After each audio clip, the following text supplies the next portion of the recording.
Chers internautes, race élue de Dieu, nous vous saluons dans le précieux et glorieux nom de Jésus. Recevez la paix du Christ et que la faveur de Jésus soit avec vous au nom de Jésus. Évangéliste. Alléluia, shalom, bolo à tous nos internautes et aux hommes de Dieu éminents dans ce monde et surtout dans cette grande nation, les adorateurs. Nous vous saluons dans le précieux nom de Jésus et nous déclarons une année de grâce, de force et de puissance afin que le Seigneur dans son amour triomphe encore au nom de Jésus-Christ. Évangéliste, dans ce décor particulier, nous voulons parler du thème intitulé Au commencement. Et le texte de base, ce sont les paroles de Jean, le disciple que Jésus aimait le plus. En son chapitre 1, nous allons lire jusqu'au verset 4. Jean, le chapitre 1 jusqu'au verset 4. Ainsi nous déclare l'apôtre Jean, au commencement était la parole. Et la parole était avec Dieu, et la parole était Dieu. Elle était au commencement avec Dieu. Toutes choses ont été faites par elle. Et rien de ce qui n'a été fait sans elle. En elle était la vie. Et la vie était la lumière des hommes. Et donc, homme de Dieu, ce sont les paroles de l'apôtre Jean. Et il commence son évangile d'une façon particulière. C'est ce que j'appelle la genèse du Nouveau Testament. Il commence avec les mots de la Genèse. Là-bas, on nous dit au commencement, Dieu créa les cieux et la terre. Et Jean nous dit au commencement était la parole. Alors, il y a quelque chose qu'il faut comprendre dans le monde de l'esprit, c'est qu'à chaque fois que la parole, les évangiles, les oracles de Dieu vont traiter, vont interpeller le mot au commencement. Au commencement, nous sommes dans le monde spirituel. Nous sommes dans le monde de l'esprit. Au commencement, la Bible nous révèle que Dieu créa les cieux et la terre. Mais il a créé les cieux et la terre était informe et vide. Et Jean précise que le commencement n'a eu de sens que lorsque la parole a été en action. Si la parole n'est pas en action, il n'y a aucun commencement. Et il y a plusieurs personnes qui se sont aventurées à pouvoir commencer une œuvre, à pouvoir bâtir une vie, bâtir une entreprise. Et ils ont mis la parole de côté. Ils ont mis la personne de Christ de côté. Et là, qu'est-ce que ça a créé? Ce que la Bible nous dit dans le livre de Genèse, que tout est informe et vide. Et donc ce matin, l'enjeu, c'est réellement de dire au peuple qui nous regarde, nous voulons, par la grâce de Jésus, par le canal du Saint-Esprit, combler le vide et enlever les parties informes. Mais il faut que la parole fasse son entrée pour qu'il y ait un commencement. Évangéliste. Homme de Dieu, oui, docteur, le commencement, c'est une particularité, un langage, une parole, une physionomie que toute créature doit se mettre en possession. En réalité, le commencement est l'outil qui permet à une personne, une vie de vivre sur la terre. Amen. En réalité, Jean ici, le prophète, Jean quand il parle, il dit au commencement était la parole. Rien de ce qui existe n'a été fait avec la parole. En réalité, il est en train de démontrer que même si tu es milliardaire et que la parole, la véritable parole qui est Jésus-Christ n'est pas encore entrée en toi, en réalité, tes millions et tout ce que tu as, tu n'as pas encore commencé sur la terre. Tu n'as pas encore commencé, pourquoi? Parce que le commencement de toute chose commence par la parole. Tout ce qui a été créé, et la preuve c'est faite, tout a été repris. Aujourd'hui nous sommes en 2022. 2022 stipule que la parole a commencé depuis 2022. Or le monde existait déjà avant. Mais parce que la parole n'avait pas encore commencé sur la terre, on est revenu au commencement de la parole qui est la personne de Jésus-Christ. Nous sommes en 2022. 2022 que le monde existe de manière à l'accréditation de la parole. Là, la parole a commencé. Et donc, l'apôtre Jean précise, et là ces paroles sont hautement spirituelles, il dit que la parole était avec Dieu et la parole était Dieu. Il y a un caractère d'unicité entre l'évangile qui est la parole, parce que le verset 14 de ce texte nous dit que la parole va être faite chair.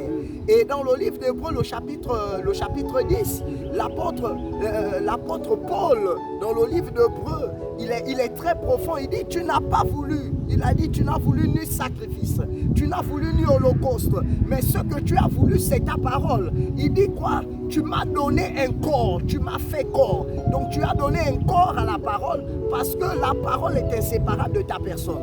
Écoute, lorsque Dieu, en tant qu'Élohim, selon que le livre de la Genèse nous le révèle, il a voulu commencer à créer, il a mis au préalable la parole de côté pour nous interpeller, pour montrer qu'à chaque fois que nous allons bâtir un ministère, bâtir une nation, bâtir une famille sans le fondement de l'évangile, sans le fondement de la parole, le caractère informe et vide va s'imposer. Et la Bible nous dit quoi? Que la terre, dans certaines directions, elle n'était que tohu bohu. Et il y avait quoi? Les ténèbres. Regardez comment les destinées sont remplies des ténèbres. Les vies, les études, des entreprises, des ministères sont remplis de ténèbres. Pourquoi? Parce que la parole n'est pas en action. La parole s'est tue. La parole a été couverte. Et là, qu'est-ce que se passe? L'homme le plus intime, David, a dit: ta parole est une lampe à nos pieds. Les gens sont dans une vie de délestage. Ils sont coupés. Le prince des ténèbres a pris le dessus parce que la lumière a été rejetée, celle qui est la parole. Évangéliste. Oui, homme de Dieu, docteur. Il y a une particularité que nous devons ramener dans le monde, c'est que tout ce qui existe sans la parole, en réalité, n'existe pas. Il n'y a d'existence que quand la parole commence à germer dans ce qui a été créé. Quand la création accepte la parole, il y a la création. Ce premier verset déclare, il dit: en elle était la parole était avec Dieu et la parole était Dieu. Et la divinité ici, en réalité, commence, il dit, elle était au commencement avec Dieu. Rien ne peut commencer sans la parole. Rien ne peut se faire sans la parole. Tu peux être un homme de Dieu, tu peux être un entrepreneur, tu peux être, je ne sais pas qui tu es, mais en réalité un grand footballeur ou quoi. Mais en réalité, si la parole n'a pas encore commencé, ton football n'a pas commencé. Tu n'es qu'un footballeur de manière physique. Ça veut dire que tu n'es qu'une enveloppe inexistante. Mais en réalité, c'est la parole dans ta vie, la connaissance de la parole. Jean parle, en réalité, qu'est-ce qu'il veut nous présenter, Jean? Jean nous déclare et veut nous amener à comprendre que nous devons retourner à la source de la création. Et la source de la création, c'est la divinité, c'est Dieu. Dieu qui est le Père, Dieu qui nous a fait. Et là, nous pouvons voir les apôtres. Après cet instant dans cette ville, quand le Christ tente de les renvoyer. Et là, il y a, je pense, l'un des disciples qui répond en disant: oui, mais Seigneur, où irons-nous? Toi, le Christ, tu as les paroles de la vie, tu as la parole de ma résurrection, tu as la parole de mon entreprise, tu as la parole de ma restauration, tu as la parole de l'élévation de mon entreprise, de tout ce que je détiens. Tu as la parole qui pourra m'enlever de là où je suis afin de m'amener, n'est-ce pas, à une autre tournure. M'enlever, n'est-ce pas, de l'ivrognerie, du monde, de la destruction et de m'amener dans une royauté qui fait paraître ta divinité. Et donc, il précise quelque chose. Il dit au commencement, donc c'est un point de départ. Rien ne peut commencer sans elle. Le point de départ, c'est l'évangile. Et là, il précise quelque chose. Il dit: en elle était la vie. Et la vie, la lumière des hommes. Et donc, il y a quelque chose qui est extraordinaire. C'est que si ton départ n'a pas la vie, écoute, ton arrivée va être un cheminement de mort. Et aujourd'hui, on est rempli dans des ministères, on est dans des vies, des ministères, des familles qui produisent la mort. Parce que la famille a rejeté l'évangile. On te dit rien de ce qui a été fait n'a été fait sans elle. C'est pourquoi il peut dire à Josué que cette parole, ce livre, ne se doigne pas. Parce que dans la vie se trouve la réussite. Dans la vie se trouve le bonheur. Mais ce bonheur se trouve dans l'évangile. Ce bonheur se trouve dans la parole de Christ. Et lorsque nous rejetons cette parole, en réalité, nous rejetons la vie. Nous rejetons la lumière.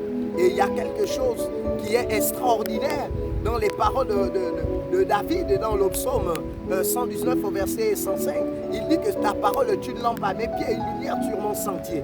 Et donc, en réalité, nos destinées se heurtent à chaque fois.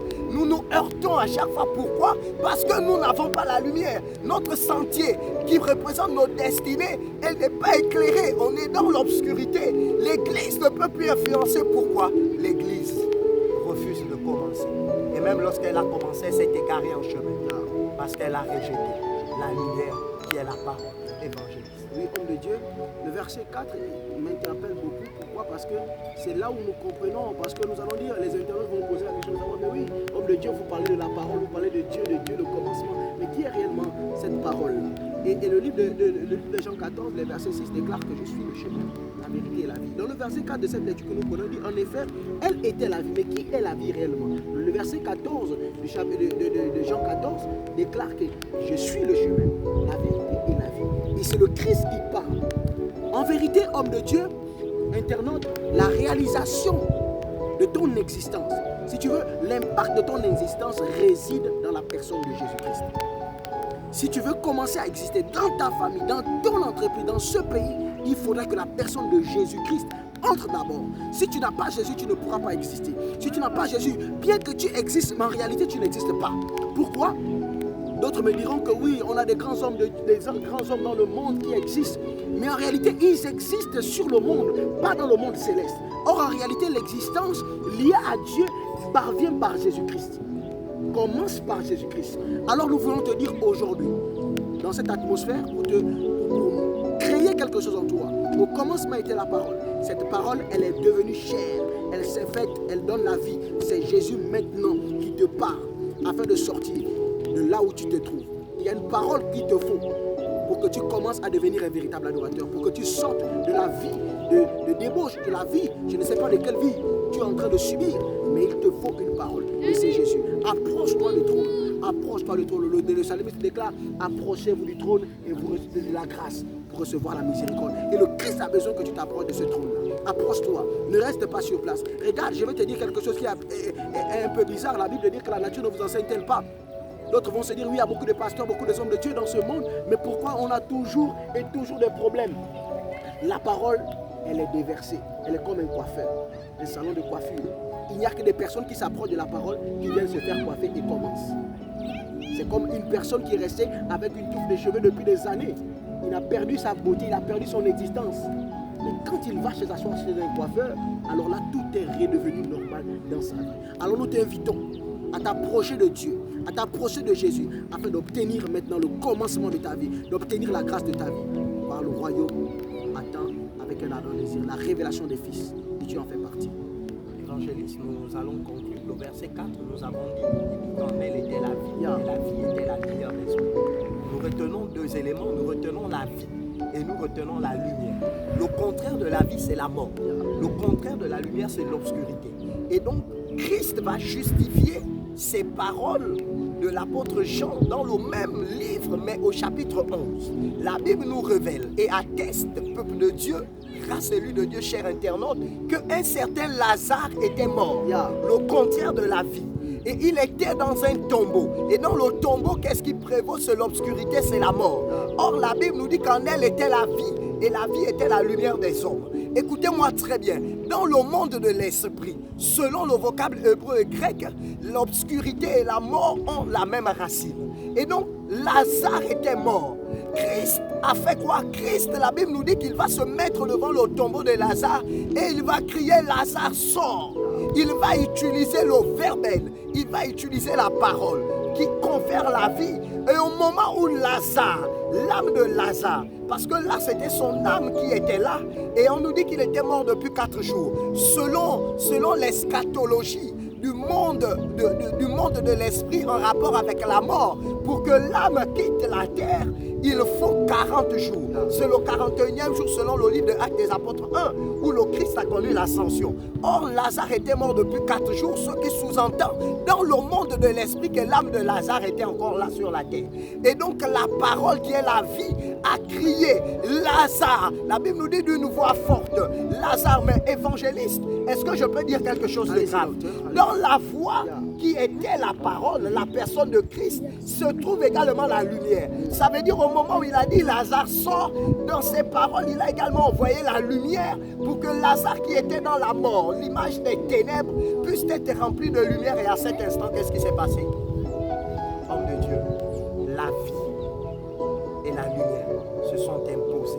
Et la Bible nous dit, on nous dit qu'il a dit Lazare sort, mais on nous dit le mort sorti. Il dit Lazare, on ne dit pas que c'est Lazare qui est sorti, mais on nous dit le mort sorti. Pourquoi? Parce que dans la parole, il y a la vie. Et la vie confère la vie à qui? Au mort. La vie, Lazare, c'est l'entité vivante qu'il a appelée par la vie. C'est pourquoi lorsqu'il part, il dit Lazare. Mais on nous dit le mort sortit, la victoire de la lumière, qui est la parole de Christ sur la mort. Et véritablement, en elle est la vie et la lumière des hommes. Évangéliste, mon mot de conclusion. Mon mot de conclusion, je veux dire à un homme qui pense que le commencement ne se fait pas par la personne de Jésus, donc par la divinité qui nous a conféré par Jésus-Christ pour être sauvé. Je vais te prendre cette histoire dans l'évangile qui déclare, on nous parle ici de l'histoire du riche et de Lazare. La Bible dit que quand les deux vivaient sur la terre, le pauvre Lazare glanait sous les tables du riche Lazare. Et quand il fut arrivé la mort, quand la mort est arrivée à leur porte, la Bible déclare que Lazare, le riche, fut enseveli et Lazare fut quoi?